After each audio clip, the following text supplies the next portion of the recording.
We have with us Ms. Mamta Saikia. Mamta is the CEO for Bharti Foundation. Uh, so Mamta, welcome.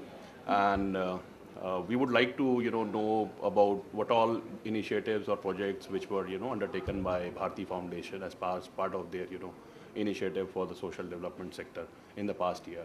If you could throw a little light on.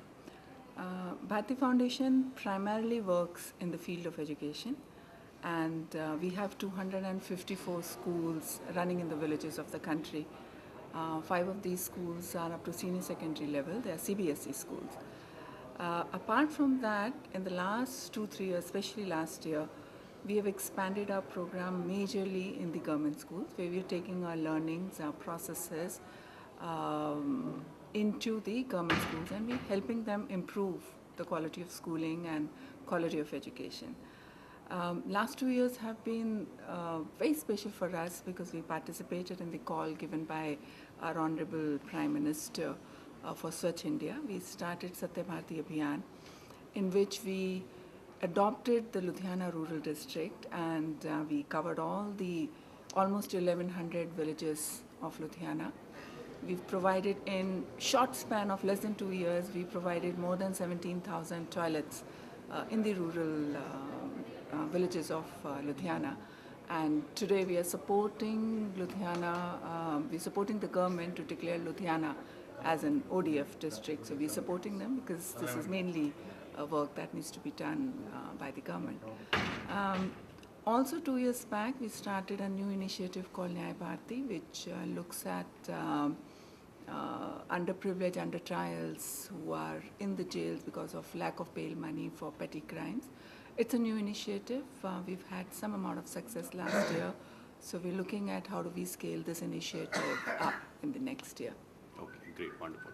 And Mamta, can you elaborate a little bit about your forthcoming initiatives of this particular year and In the coming year. the specific areas of focus where you would be working around? So we'll continue to work in the 3 areas that we're working in, which is education, sanitation, and now also legal aid. As far as education is concerned, we would be scaling up our program in the government schools. We're almost touching a number of 1,500 government schools, so we will scale up this initiative. In case of sanitation also, we are right now considering should we scale up this initiative or not. But our prime focus would now be how do we work with government schools and take some of our learnings. There's a lot of good work happening in government schools, education department, principals, teachers. One can sense energy that there is a focus on bringing about a change. A lot of principals and teachers are working to provide good quality education to students. We partner with such schools and we help these teachers and principals deliver better quality education. So that will continue to be our focus. Great, wonderful. So in terms of the work that you do as part of this CSR mandate or a social development mandate, are there any specific areas, geographies where focus is more, or is it pan-India, is it local, how is it, like, can you talk about? So Bharti Foundation is an independent foundation. We are not a CSR mandate. Okay. We are almost like an implementing NGO. We have our own projects that we implement. Yes, there are corporate houses which partner us to implement their CSR mandate. So we not only have our group companies, but many other corporates that are today partnering us. And while on ground, while the main implementation is always done by Bharti Foundation, but for some of the special initiatives, we do partner with smaller NGOs to provide us technical expertise, because some of the NGOs they've done brilliant work and they really know what they're talking about, and they are excellent in how they implement their programs. So we have partnered many NGOs on the ground, and we will continue. We believe that partnering with us does give them some amount of sustainability, some amount of window into large-scale program. So we will continue to partner NGOs wherever they can bring in their technical expertise. Wonderful. The one last question, Mamta. In terms of the policy guidelines, policy framework, which is related to IT Act or this CSR Act. Do you have any recommendations? Do you believe that there is a scope of further transformation since the Act is quite old, and with the kind of rapid transformation which is happening in the CSR space? So, do you believe that there is a scope of going to the next level of doing something which is required in that particular Act to ensure that the industry moves in the right path?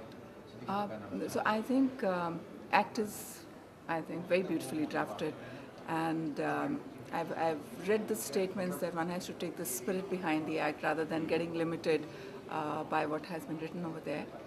And so I think within that Act, most of the corporate houses and NGOs will find a space to execute what they wish to.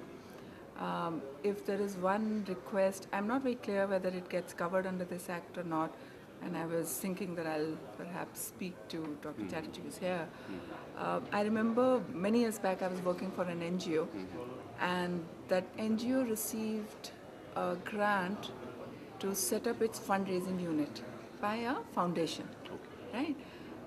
That wasn't a huge grant, but it was substantial. It was almost like a seed money that you set up your fundraising unit so that you become sustainable. You see, we require strong NGOs. We require sustainable NGOs.